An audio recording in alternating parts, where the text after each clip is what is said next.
এই যে জায়গাটি দেখতে আছেন আজকে আপনাকে হয়তো সবারই পরিচিত থাকতে পারে। এই জায়গাটি মনে করেন রয়েছে জেলমেন সদর রোড নিচে।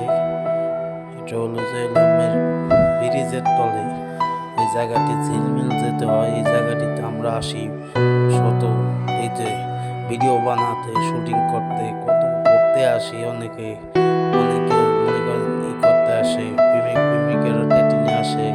এই জায়গাটির বিষয়ে আপনারা জানেন না যে এখানে সন্ধ্যার সময় কোনো লোক থাকে না। এই জায়গাটিতে খারাপ অথবা মানুষজন মেরে ফেলানো হয়। এই জায়গাটিতে মনে করেন বিকালবেলা ঘুরতে এলে সন্ধ্যার আগে আমরা বেরিয়ে যাই শুটিং করে। আমরা এই জায়গাটিতে নাটক বানিয়ে থাকি। এই জায়গাটি হলো মনে করেন আমাদের নিরাপদ জায়গা। এখানে কোনো ভয়েস সাউন্ড ওঠে না, সেই জন্য আমরা এখানে শুটিং করে থাকি। এই জায়গাটিতে সবাই আসতে